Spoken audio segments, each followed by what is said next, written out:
tarde. Já começou? Já acabei de começar. Boa tarde. Peraí, vamos dividir essa câmera aqui, porque o vamos tema é a botar mulher, assim. mas a gente abre um espaço. Eu tô meio uma assim, exceçãozinha. assado. Estamos aqui escutando Mulher de luta. de Dandara Manuela, que foi uma indicação da Mariana, que vai conversar com a gente hoje com o tema a mulher e a mulher e a cidade. Mulheres na cidade. É. Mulheres na cidade, nas redes sociais, em todos os lugares. Como de habitual, vamos dar um tempinho para as pessoas irem chegando, se aconchegando aí, para a gente começar a nossa conversa com a Isso aí. Mariana. Enquanto isso, a gente escuta música. A Mariana acabou de Mariana chegar. chegou. Estamos aqui, Mariana, escutando aqui a Dandara, indicação tua. Música fortíssima. Eu não conhecia. Também não. E estamos hoje numa outra rua. Set é diferente. O set hoje virou Rua do Vintém, né? A gente está aqui na casa da minha mãe. Conversas no Vintém. Conversas no Vintém, que é um bom nome também. Né? Então estamos aqui. Esperar um tempinho aí. O tempinho hoje está chuvoso. Apesar da claridade. Vamos dar um tempinho. A claridade do sol mesmo, de fora. Tá nublado, mas tem luz de sol. Tá desde cedo assim por aqui. Tem sol, tem sol. E a gente já tá no brinde, né? Já estamos no brinde.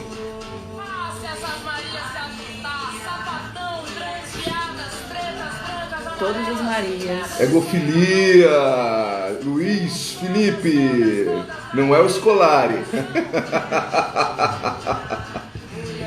Não é o Scolari, tá na área. Luiz, a gente tem que fazer aquela nossa live do John Lennon, hein, cara? Vai ter. Bora chamar a Mariana? Vamos dar mais um tempinho. Que aí ela já ia apresentando pra gente a música, eu tô curiosa na escolha. Então vamos lá, manda aí.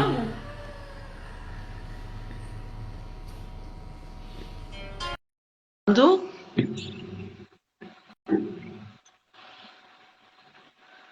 Bora fazer. Bora fazer. Oi! Mariana! Como está? E aí, gente, tô ótima. Também não estou na minha rua hoje. Da janela. Tá muito claro, né? Não dá para ver muito, mas tô em Rancho Queimado, na serra, né? Legal. É muito gostoso aqui, tô dando uma esparecida um pouquinho.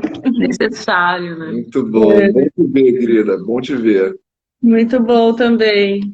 Me fala um pouco, antes da gente começar, quem é a Dandara, né? Essa música.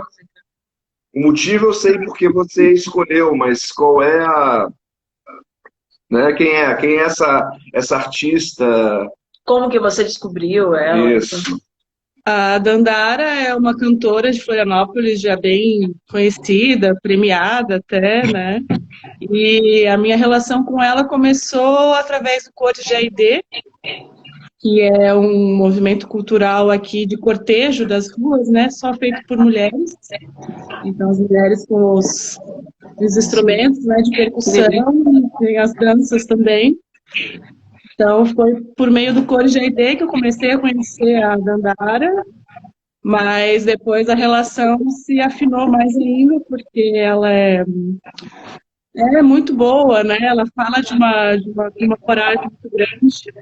E até quando houve a morte da Marielle, né? Ela foi uma das cantoras que representou muito aquele momento de dor, de luta, né? Então, ela tem um marco assim, muito forte de ocupação na cidade, né? Ela representa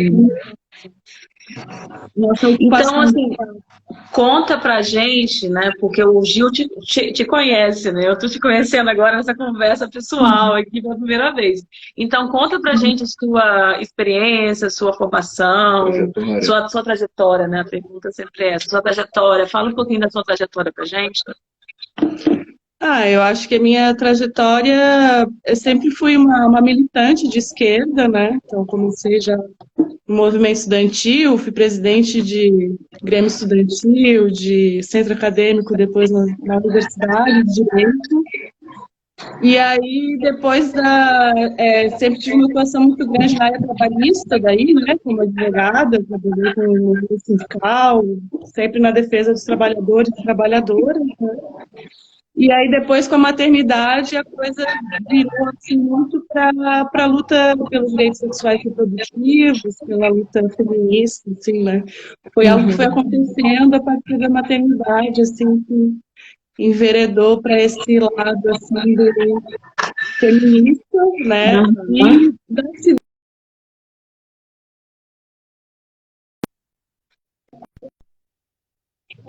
urbanista, como a Camila, né? Que eu sei que também é. E o Guga, a gente criou um grupo aqui de caminhadas. Ah, que legal! Como é o nome da... Caminhada Gente, de... Jacos, não. E- Jura? Nossa, eu estava participando da criação desse grupo de caminhadas aqui em Vitória também. Que legal! A James Walk, né? Isso. Oh, Tem no mundo todo, né? E a gente criou um legal. grupo aqui, né, Foi em bem Floripa. legal, eu vi o pessoal. E fizemos algumas caminhadas, assim, esse processo de construção das caminhadas, de elaborar os temas e de fazer elas acontecerem, foi muito importante para eu também pensar essa questão da ocupação das crianças e das mulheres na cidade também, né? Então, a partir dessas caminhadas surgiram várias reflexões e também a apropriação da cidade, né? Porque eu nas caminhadas passei por lugares que eu nunca tinha passado antes, né? Um marco para mim muito forte foi atravessar a ponte a pé, né? Agora a gente Eu não conheço, né? porque tem uma passagem por debaixo da ponte que liga o continente à ilha. Sim. Você passa por debaixo, né? É a única ligação que existia até há pouco tempo do continente com a ilha a pé, né? É isso. Então foram experiências muito importantes, né?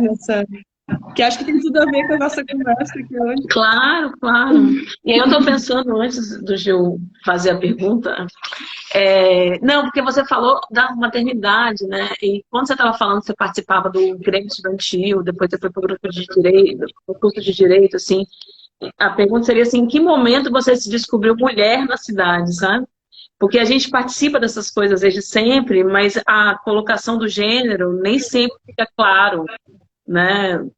Para nós mulheres, assim. Então, quando que você se sentiu ou se fez, né? Se entendeu enquanto mulher na cidade nesse tempo da discussão? Você falou da maternidade, né? Foi nesse momento, então. Eu acho que se descobrir mulher, a gente se descobre muito cedo, porque a violência é muito grande, né? Então, eu já sofri muitas violências, tanto no espaço doméstico como no... Doméstico não, né? Mas das relações afetivas. Sim. Mas isso a gente não compreende muito, né? Vai compreender mais à frente. Mas já na adolescência eu já vi que meu corpo na cidade era um corpo que causava muita violência, né? Uma reação de ataque, de flagelação mesmo, né? De acesso. Repressão, né, também. E de um acesso, né, ao meu corpo, assim, que realmente eu não estava nem sexualizada, mas as pessoas me sexualizavam, né? Entendi. Acho que isso aconteceu já na adolescência, mas aí, como uma reflexão mais, acho, politizada mesmo, veio a partir da maternidade, porque eu negava muito essa feminilidade padrão, né? Sempre tive uma contraposição a isso e tinha muita dificuldade de me identificar com as mulheres, né? Então, eu passei, a maternidade me conciliou com isso, né? Ela fez valorizar os papéis exercidos pelas mulheres, né? E reconhecer a importância deles, né, para a sociedade. Então, acho que foi um momento de conciliação com o feminino, assim, que a maternidade... Entendi. Me, Sua pergunta. me explica, e não, são várias perguntas aqui, me explica, e assim, 1 hora é muito pouco, vai ser sempre muito pouco, né? Mas me explica essa condição do feminino, porque assim, a gente não está falando só com a gente, está falando depois que a gente terminar essa conversa, a conversa fica ali, vai ficar na nossa página e tem muita gente que acessa e tá ouvindo a gente, né, nesse momento. E muita gente que não tem um discurso, né? Quer dizer, eu não me digo que tenho um discurso, mas eu compreendo a situação ou minimamente a discussão. Ser mulher está na condição biológica. É uma pergunta? É uma pergunta, é uma primeira pergunta. Estou provocando. Não. Um dado biológico. Não, acredito que a gente se torna mulher, né? A Simone de Beauvoir já vai dizer isso. Mas a performance do gênero feminino, ela é relevante. Nós temos uma sociedade binária, né, que só compreende essas duas variantes, mas a gente sabe que tem muitas outras, né, e a gente está em processo de reconhecimento disso, né, do não binarismo, do gênero fluido, de pessoas que transgridem esses papéis também, né. Então, eu diria que não é uma questão biológica e que é um processo social e que está em xeque hoje na nossa sociedade também, né? Sim. Social e histórico, né? Aí você está dizendo, você disse aí um pouco antes que como é que é isso? Você sofreu diferentes agressões. Fala um pouco isso para a gente entender o que são essas agressões, essas violências, para ficar mais didático, quem não. Porque eu acho que essa é uma discussão, é uma conversa de alta importância, né? A gente não vai mudar o mundo aqui com meio isso, que antecipando, né? a resposta dela, eu acho que tem violências que a gente nem percebe no momento como violências, né? E que depois, à medida que a gente vai pensando sobre elas, a gente entende como violentas, né? Como ações violentas em cima necessariamente sobre o corpo da mulher. Necessariamente por ser mulher você recebe, né? Bom, a naturalização das violências é bem grande e é um processo de reconhecimento, né, ao longo da vida, né? Mas eu sofri na infância já violência sexual, eu tinha 4 anos de idade, né? Então fui estuprada com essa idade por um vizinho, né? Eu brincava com a neta dele. Então eu ia para a casa dele para brincar com a neta dele e acabou acontecendo, não foi só uma vez. E também amigos dos meus pais, um filho de um amigo dos meus pais acabou também me violentando sexualmente também, mais ou menos por essa idade. E essa violência com esse filho dos amigos dos meus pais, eu demorei muitos anos para contar, né? Eu ainda era criança quando eu contei, mas levou muito tempo, eu tinha muita vergonha, né, do que aconteceu. E com esse vizinho eu consegui falar de pronto quando aconteceu, porque eu fiquei com medo que essa minha amiguinha que eu brincava também tivesse né? Então não foi por mim que eu falei, foi por ela. Foi pela outra, né? Outra pessoa. Entender a coisa da vergonha, porque a culpa acaba caindo no corpo da criança, no corpo da mulher, né? Como se o problema de receber essa violência fosse da mulher, né? A culpa, e não é. Não é, nunca é, né? Nunca é. E tem tudo a ver com essa formação dessa cultura machista mesmo que a gente tem, de colocar o homem como detentor de todas as vontades, né? Que manda no corpo, né? Que E a violência de rua eu já sofri nossa, incontáveis vezes, né? De várias formas, né? Desde passar a mão em mim, é, enfim, fio-fio, fofó e, né, e várias coisas. Sim. E o fato de você usar uma roupa mais curta ou mais decotada também parece que autoriza, né, vários tipos de comportamentos. Então, é difícil se relacionar com a cidade, né, com as ruas. E aí, Apesar falando... de a maioria das violências contra as crianças, contra as meninas e mulheres acontecerem no espaço doméstico, o espaço público também, para a gente, é muito difícil. Sim, com certeza, com certeza. Isso aí Não, bem, falando do corpo, né? Hoje a gente fala do corpo como território, como identidade, né? O corpo como sendo o espaço do indivíduo, né? Obviamente. Mas me fala, mas acho que tem uma distinção do corpo, do que é o corpo feminino e do que é o corpo masculino. Você tem essa Mas percepção? você fala nessa relação com a rua, assim? Não, eu estou falando do corpo. Dentro?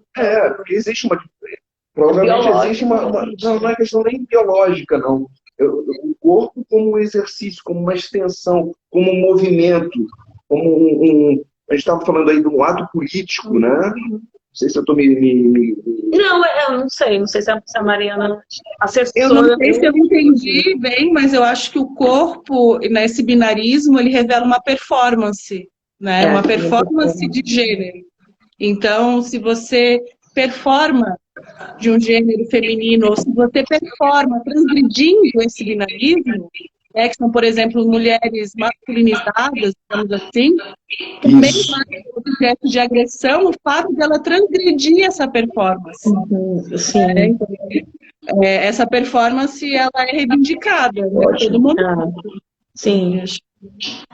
Então, você pode ser uma mulher nessa performance desde que seja recatada e que não ande nas ruas após as 22 horas da noite, né?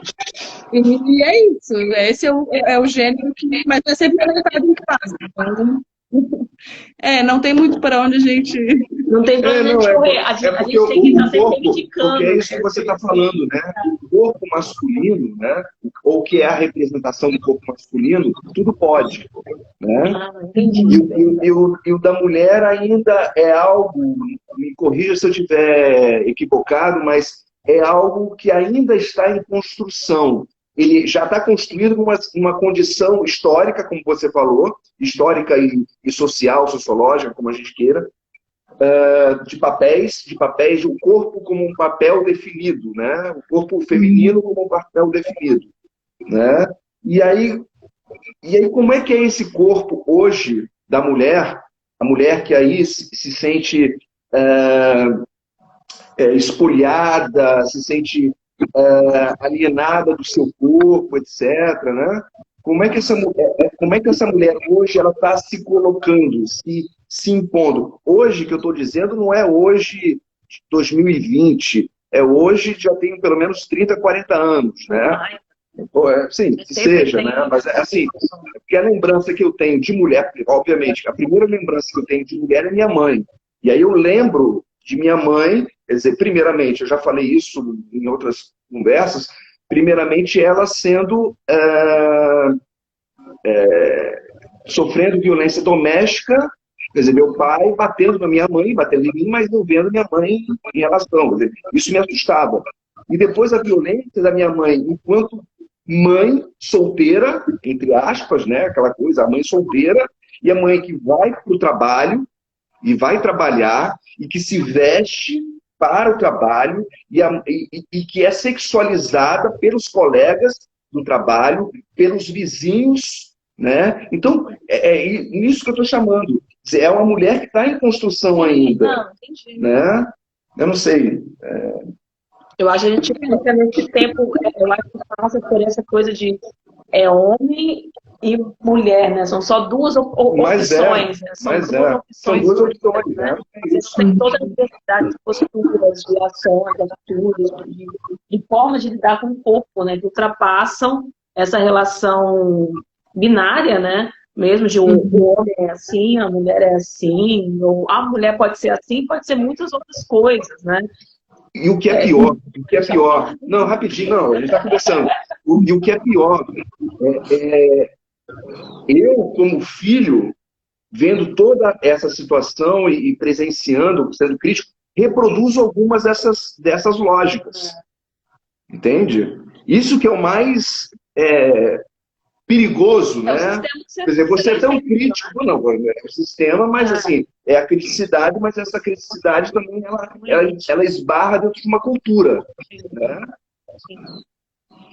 É a nossa cultura patriarcal, machista, até misógina, né? De que as mulheres elas vieram para cumprir uma determinada função. Então, a tua mãe, por exemplo, ela, não sei quantos anos atrás, mas provavelmente 4 décadas, né, mais ou menos, ela se desvinculou de ser esposa e de ter o compartilhamento, né? Pelo que eu sei da tua história, vocês saíram do lugar onde vocês moravam com o teu pai para ela viver a vida dela longe dele, né? Então, Sim. ela assumiu uma maternidade solitária também, né? De mãe separada, no momento em que ser separada era um ato social que também autorizava outras violências, né? Fora a violência que ela viveu com o esposo, com teu pai, outras violências adviram por ela ter se rebelado. Simbólicas, né? Umas violências simbólicas, até, não necessariamente físicas, mas violências de... São, né? São, até hoje, né? Acho que até hoje. Até hoje. Até hoje. Mas eu acho que a gente tem também condições de resgatar a ocupação das mulheres nos espaços públicos, né? Resgatar isso nos espaços de rua, porque o espaço doméstico ele está dado para nós, né? Ele é o nosso espaço determinado por essa sociedade. Mas quando a gente pensa em quais momentos as mulheres ocuparam as ruas, de que forma, eu, para preparar a conversa com vocês, eu tentei resgatar isso, e eu penso muito na condição de mulher negra, né? E a primeira figura que nessa pesquisa eu tentei identificar é as mulheres que praticam o comércio de rua, que são as quitandeiras, que já existem no Brasil desde o século XVI. Né? Essas mulheres que fazem a sua atividade de venda na rua. E a gente vê que há um reconhecimento no Brasil dessas mulheres, tanto que a baiana do acarajé, que é de tabuleiro na rua, na venda de tabuleiro de comida na rua, ela é patrimônio imaterial do Brasil. É um modo de fazer o acarajé, mas esse modo de fazer inclui a presença da mulher nas ruas fazendo, né? As banhadeiras, as quitandeiras, as banhadeiras. Tem as paneleiras aqui também. E aí em Vitória a gente tem as paneleiras, né? Quem detém esse saber fazer das panelas são as panelas de barro, né? Panelas de barro. Que são onde se faz a muqueca, né?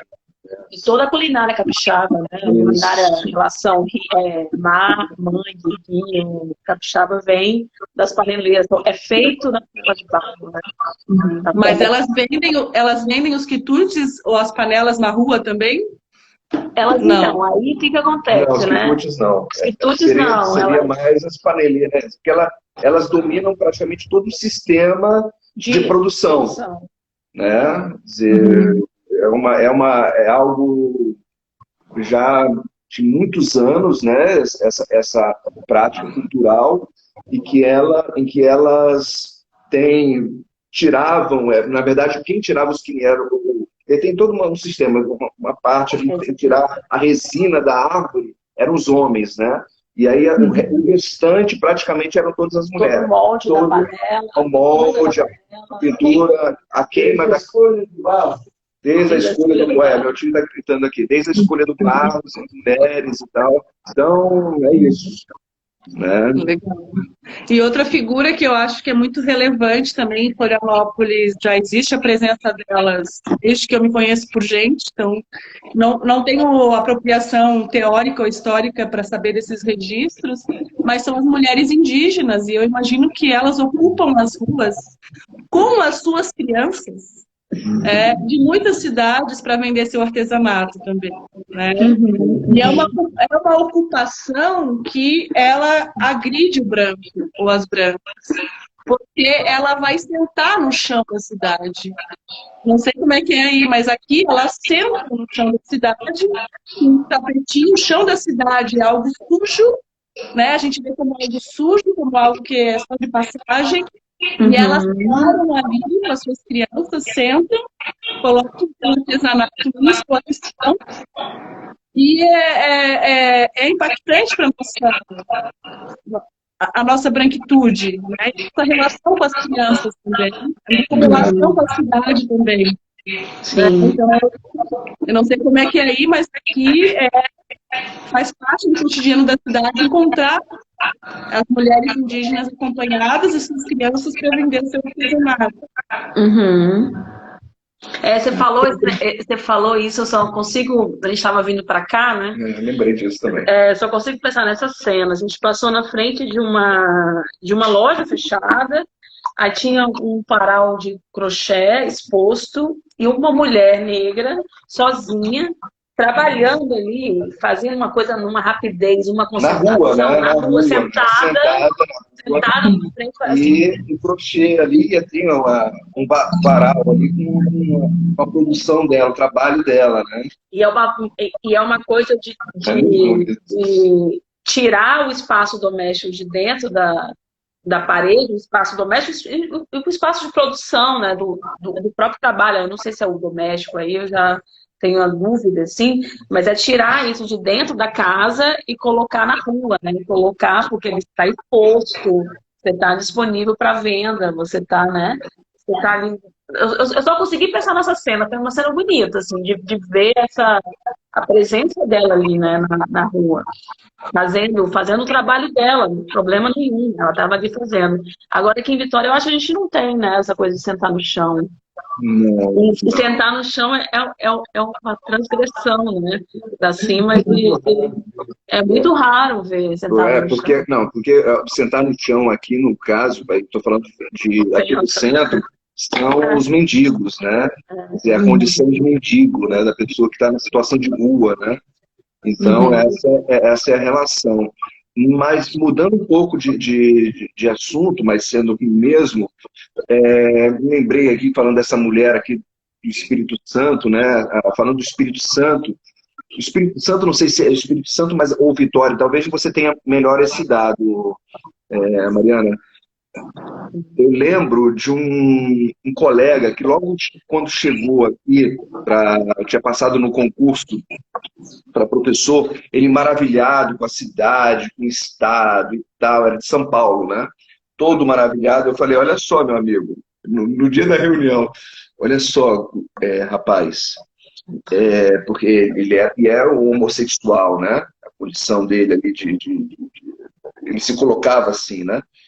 E ele, empoderado com essa coisa da mudança, da transformação do lugar, olha, não se engane, o Espírito Santo, se não for o primeiro, é um dos primeiros em feminicídio e homofobia, né? A condição da morte, a questão da violência da mulher, da violência também do contrário, né? O que seja contrário.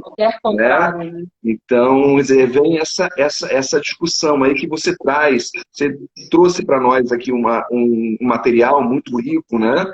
Não deu para ler todo, obviamente, mas que traz todas essas discussões sobre os tipos de feminicídio, do conceito disso, né?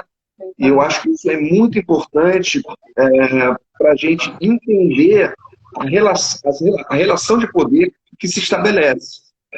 Né? Isso daí. Esse estudo, né, sobre lesbofobia, ele é muito interessante para a gente perceber e dar visibilidade para outra violência contra a mulher, porque a mulher hétera, enfim, né, a gente pode classificar assim, ela vai sofrer normalmente uma violência doméstica pelos seus companheiros, né? A mulher lésbica ou a pessoa LGBT, que seja, ela vai sofrer muito mais a violência na rua, né? A violência por pessoas que não têm essa relação de afeto. E é uma violência muito alta, mais de 80% da violência contra as lésbicas são por essas outras figuras, por terceiros, né? Então, o quanto que a performance dela, a existência dela, que exerce uma sexualidade que não é heteronormativa, vai causar, do ponto de vista das relações sociais e de reação a isso, né? Então, é bem interessante esse estudo, o primeiro estudo, né, que vai começar em 2014, muito recente. Uhum. E outra questão que ela aponta ali, que eu acho bem pertinente também, é a saúde mental dessas pessoas. Porque muitas vezes essas violências tão invisibilizadas e tão naturalizadas vão causar processos de adoecimento, de depressão e até de suicídio. Suicídio, Então é bem elevado também, né, esse índice de suicídio entre as pessoas LGBT, porque enfrentar esse cotidiano de violência, ele é bastante adoecedor. Sim. Então a gente tem muito... Não, isso que você está falando me veio uma coisa aqui, que é a gente, querendo ou não, né, a gente tem essa estrutura machista, patriarcal, que normaliza um tipo de corpo na rua, né? Então é o homem branco, cis, né? Esse está autorizado a andar na rua e acessar todos os lugares. Todo mundo que foge isso, né? Todo mundo que é diferente disso sofre qualquer tipo de violência, sofre qualquer tipo de restrição de acesso a determinados espaços. Tanto os espaços públicos, né, de praça, de rua, de comércios abertos, os espaços políticos de gestão, de administração das cidades, né, os espaços decisórios também, tudo isso, esse corpo que não pertence a esse padrão, ele foge.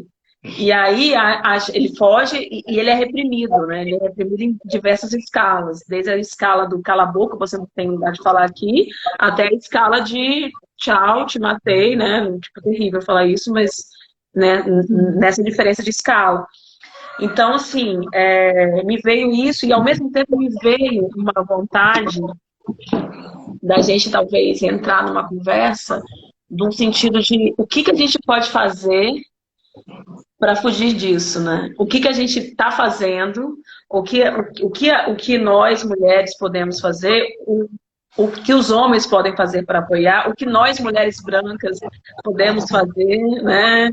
Para poder apoiar essas pessoas, esses outros corpos, os nossos corpos e os outros corpos que estão fora desse padrão, né? Como que a gente consegue mudar isso? Assim, não sei.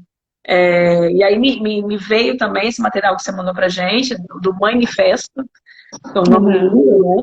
E aí eu queria que você contasse um pouco sobre ele, sobre essa organização, esse movimento, o que já fez, o que não fez, né?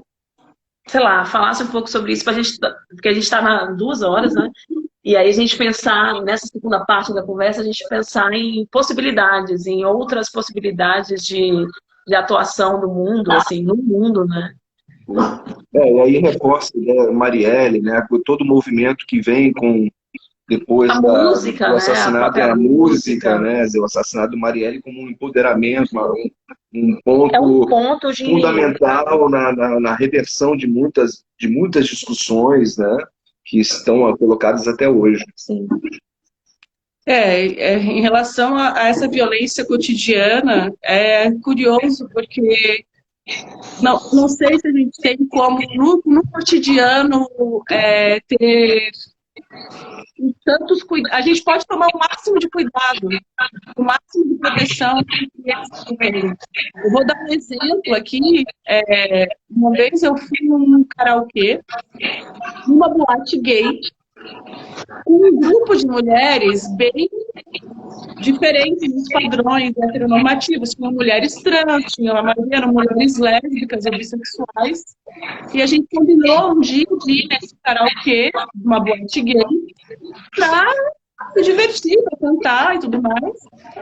E uma das mulheres que estava com a gente, que tem 20 e poucos anos, bem na idade desse marco que o estudo traz, né? Ela tentaram estuprar ela, neste ambiente. Que loucura. Então, assim, ó, por mais, às vezes tu vai para um gueto do gueto do gueto, achando que vai ter um espaço de acolhimento para vocês, né, dar vazão e expressão às performances, né, sem ser violentado. E as violências ocorrem com uma frequência enorme, né?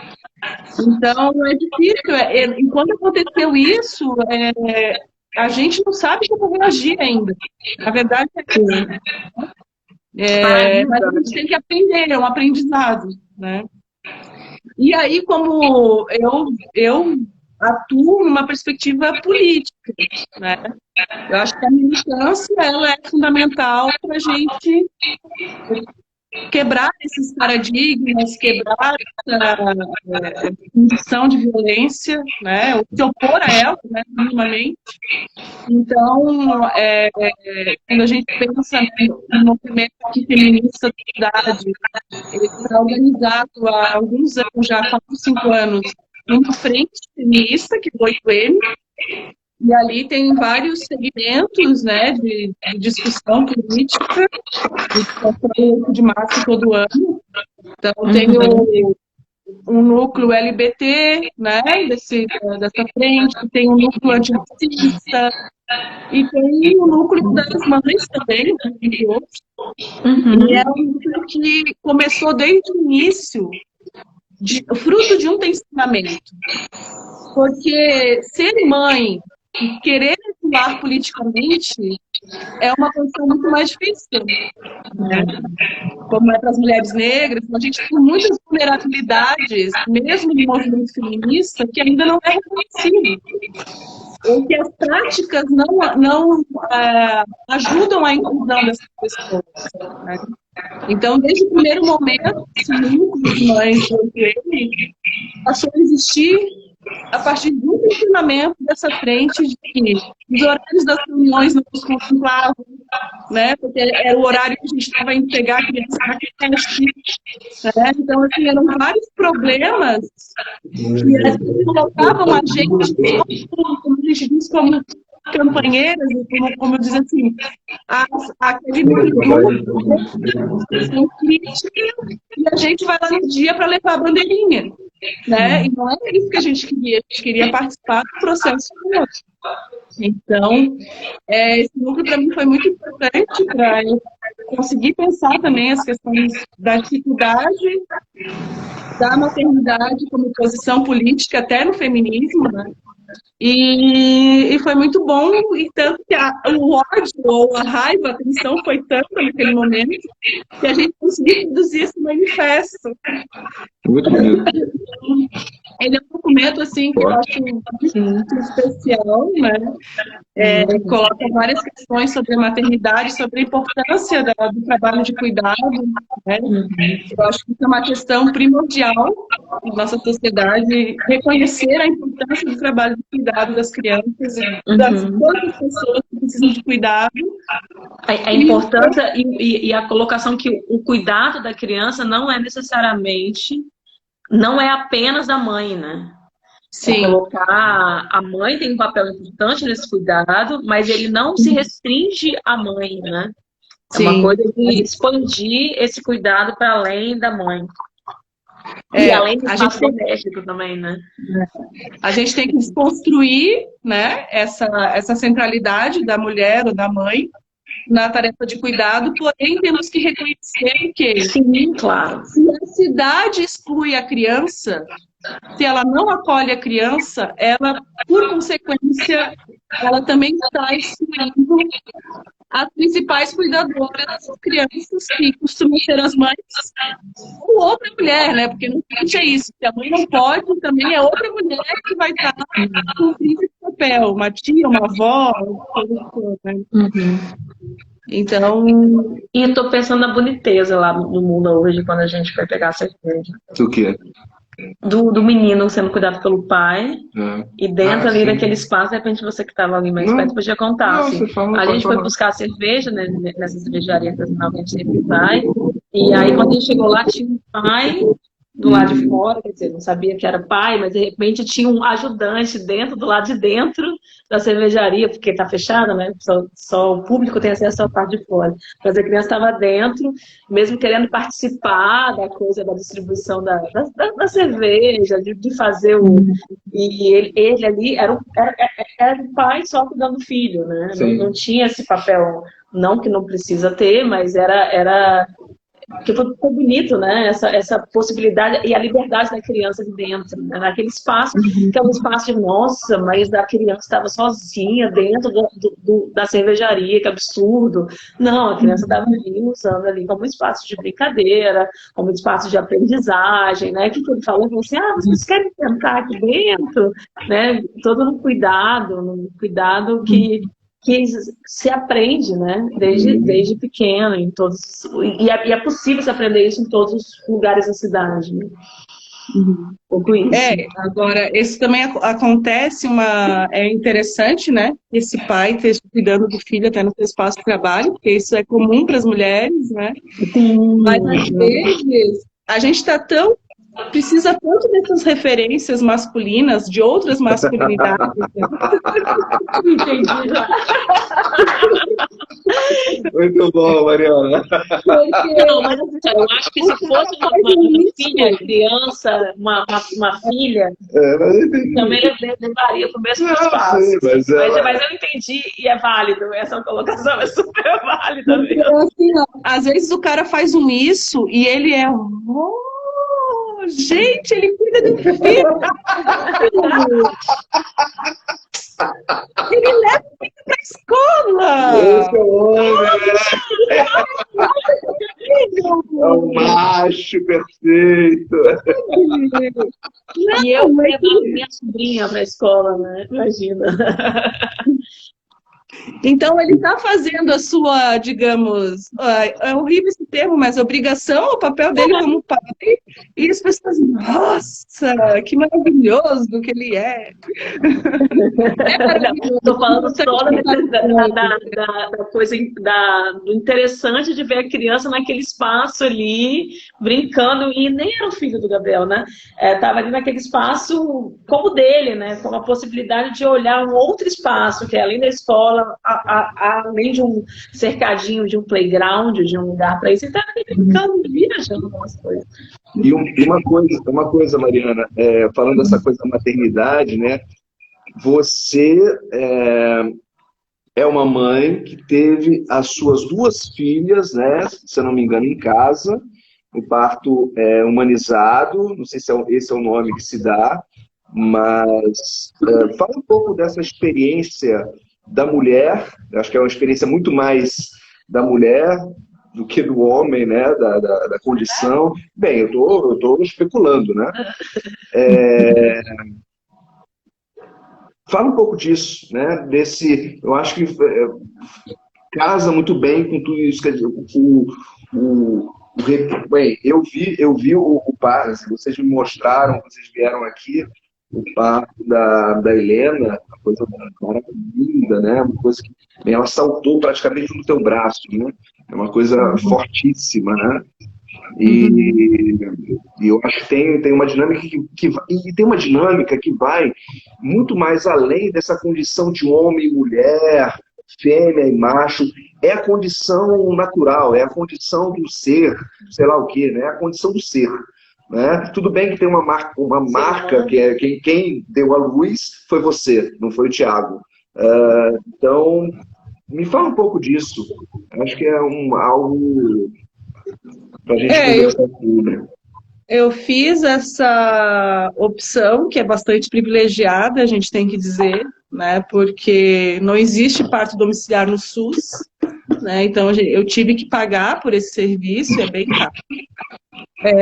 Então, fazendo esse recorte, né? Foi uma opção de que eu não queria sofrer intervenções sobre o meu corpo que eu não autorizasse ou que eu não tivesse, né, anuindo com aquela prática. E as práticas de parturição, de cuidado, né, do parto nas nossas instituições, elas são ultra violentas. Então, para fugir disso, né, porque tem um descrédito bem grande na medicina no que tange ao cuidado nesse momento, né, da vida, assim, especialmente do parto em si. Acabamos, eu e o Thiago conversando, fomos pesquisar sobre esse assunto, né, quando a gente está grávida, a gente passa a ter esse universo, assim, também presente, e a gente acabou contra quase tudo, contra todos, né, da família, né, do que o que costuma ser, né, esse atendimento. A gente decidiu com a Helena fazer o parto em casa com um grupo de enfermeiras e foi super importante porque a Helena nasceu no tempo dela, né, sem sofrer nenhum tipo de intervenção, nada, nem depois do parto também. Então, é algo muito importante porque é o corpo se permitindo a fazer, né, a fazer no seu tempo também, o tempo daquela pessoa que está para nascer também, porque eu tive a experiência de 2 partos e foram partos totalmente diferentes um do outro. Né? A Helena levou 12 horas para nascer e a Isadora nasceu em 1 hora. Nossa! Uau! E é engraçado porque quando a gente pensa assim, é uma experiência para mim que sou bem ascética e ateia e tudo mais, né? Mas é uma experiência do divino, sobrenatural, sobre a distinção muito grande, né? E eu vejo assim que o parto delas revela tanto sobre elas, sabe? Porque elas têm personalidades muito diferentes e o quanto que esse parto fala também das personalidades delas. Muito interessante. Muito bom. Essas diferenças, né, de tudo, o primeiro momento na vida, tudo, né, sei lá, enfim. Ótimo. E aí Mas falando... outra coisa que eu queria falar, então, né, sobre essa condição de mãe, que eu acho muito relevante para nossa conversa, depois que você é mãe, e que todo mundo sabe que você é mãe, você quer tomar também uma cerveja na rua, no boteco, né? E também quer encontrar os amigos lá na rua. E aí, cara, a primeira pergunta que te fazem é: como é que é, filha?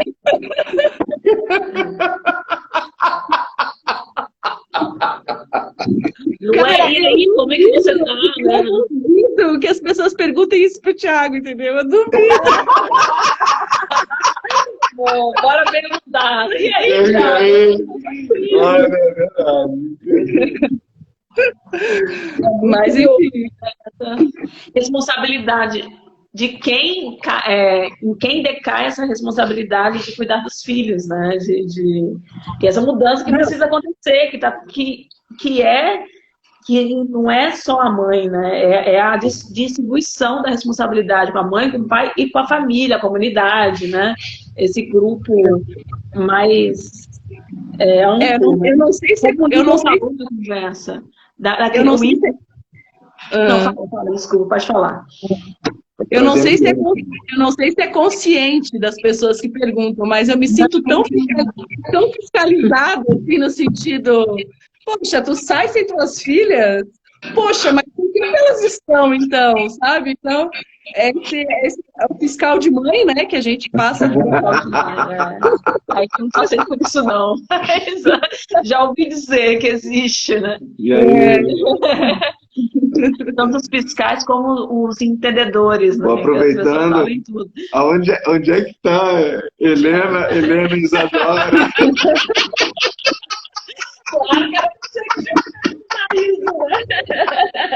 que você está fazendo aí, né? Eu tô sozinha aqui, onde elas estão. Muito bom, muito bom. Ai, gente, olha. Mas é isso, É né? isso.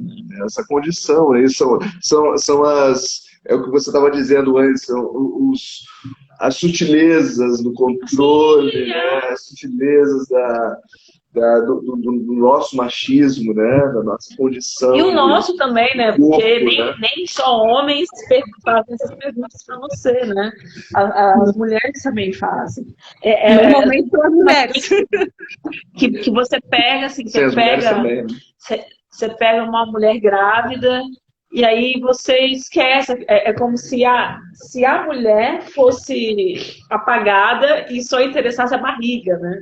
Vem aí, como é que você tá? Para quando que é? E tal. Tipo, o corpo da mulher, a vontade da mulher, tudo isso a gente anula sem querer, às vezes. Não é que a gente não se preocupe, não queira cuidar, mas o corpo, a mulher, de repente, nesse momento, dos 9 meses, um pouco menos, ela quase passa para ser um receptáculo, né, daquela outra vida que está sendo gestada ali dentro dela, assim. E a gente precisa se corrigir e prestar atenção nisso, né, porque não é só ela que está gestando, né, mas ela não é a única responsável por aquilo, né, aquela pessoa que está ali dentro da barriga dela. É isso, é um cuidado que a gente precisa ter. A gente fala que barriga de mulher grávida vira pia de água benta, né? Todo mundo quer passar a mão. Tudo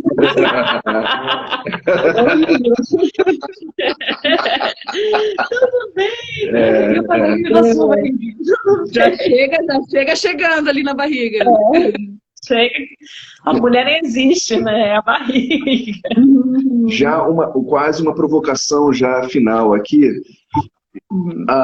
Bem, a cidade, bem, você praticamente já respondeu, mas só para a gente reafirmar isso, registrar isso.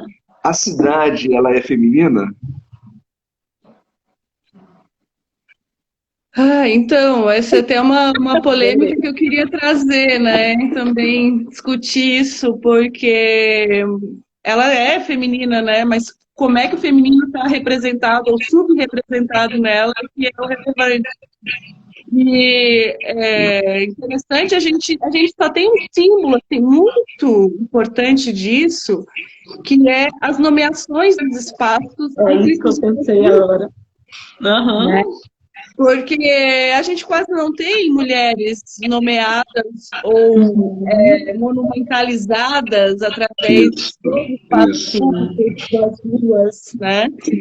Então, aqui em Florianópolis, temos pouquíssimas ruas com nome de mulheres e espaços de praças, né? Então, acho que assim, os símbolos maiores é a Rita Maria, que é o terminal rodoviário, que foi uma fronteira, né, da cidade, e o túnel Antonieta de Barros, as obras maiores, né, e foi uma briga também para conseguir dar esse nome, o único túnel da cidade, foi dado o nome da nossa primeira deputada negra do Brasil, Antonieta, que é daqui, que é uma educadora, jornalista, uma pessoa que se elegeu deputada em 1934, né? Exponencial, né? Muito além do tempo, né? Então, aqui os espaços são uma subrepresentação feminina da cidade. E acho que isso se reproduz na maioria das nossas cidades. Sim, aqui em Vitória também, no centro principalmente, né? Que é a cidade, que é o trecho da cidade mais antigo, né? Que tem essa... As representações são a escadaria, que é uma... É super interessante essa história, a escadaria Maria Ortiz, que era uma menina que falam que era prostituta, é isso também, né? Porque era uma mulher que estava ali na rua, ou estava que atuou para além do espaço doméstico dela, dizem que ela é prostituta. Assim, eu nunca pesquisei, assim, Não existe registro. mas não existe Não registro tem, confirme, não né? existe registro. Mas ela foi ela é dita como uma das responsáveis por expulsar os holandeses que estavam invadindo a Ilha de Vitória, né? Então, e aí, nesse lugar que ela jogou a lenda, né, que ela jogou água quente, os holandeses, virou uma escadaria depois que se chama Escadaria Maria Ortiz. Agora, os outros lugares eu não consigo lembrar, sinceramente, de outras ruas no olha, centro, por exemplo. fala daquela da sacoleira ali, ó. Sim, tem Essa história você... Eu encontrei olha que história não sei interessante. se o Rômulo vai assistir a gente depois, ele não está aqui, né?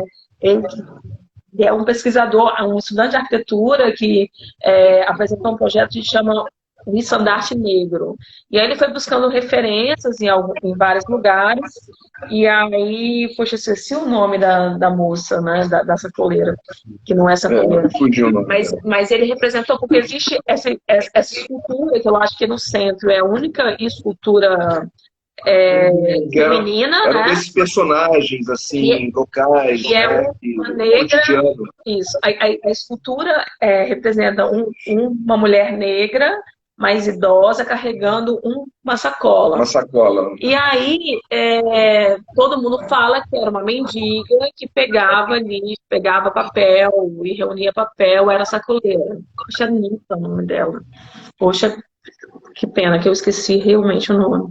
Mas aí na pesquisa que ele foi fazendo, ele foi entrevistando parentes dessa senhora, que se encontra viva. Quer dizer, os parentes estão vivos. Ela já é falecida. E aí ele falou, não, ela nunca foi mendiga e nada. Ela trabalhava no banco, fez um acordo com uma igreja e combinou de pegar o papel que era descartado do banco para levar para essa igreja para reciclar e para não sei o que, reciclar. Ela nunca foi mendiga. Só que a representação no imaginário capixaba dessa mulher negra que andava com uma sacola nas costas era uma representação de mendiga. Mendiga, né? A mendiga. Então, tem dois exemplos no século que me chamam a atenção, que me vem na memória agora. Essa senhora e a Maria Ortiz, que dizem que era prostituta, olha só. Enquanto os homens são médicos, são doutores, são todas as coisas, políticos, né? Os grandes políticos da província, as mulheres se colocam esse papel, né? Mas tem essa imagem popular também da Rita Maria, que foi a benzedeira e a parteira da cidade, de que ela também era prostituta. Também tem esse imaginário popular. Que coisa. Louco, né? Porque a casa dela era próxima, Florianópolis é uma ilha, né? Então, todas as mercadorias, esses escapões chegavam por barco. E ela recepcionava os caras dos barcos, né? Ela dava abrigo, dormitório, ela atendia essas pessoas que trabalhavam nas embarcações. E por ela acolher essas pessoas, era uma fonte de renda para ela. Muita gente na cidade diz, as poucas que conhecem ela, né, que sabem da história dela, tem essa referência como uma mulher prostituta também. Mas também, se for prostituta, a gente não desmerece. Qual o problema, né? Também é isso. Também, qual o problema disso? Então, também acho. Que profissão é essa, das mais antigas, né? Que a gente está na rua, né? Está na rua. Ser mendigo, que está na rua. Está na rua. E falando nisso, né, já fechando aqui, porque já está dando quase uma hora. O que a rua representa para ti, Mariana? Essa é a segunda pergunta de 1 milhão. A rua, para mim, é encontro.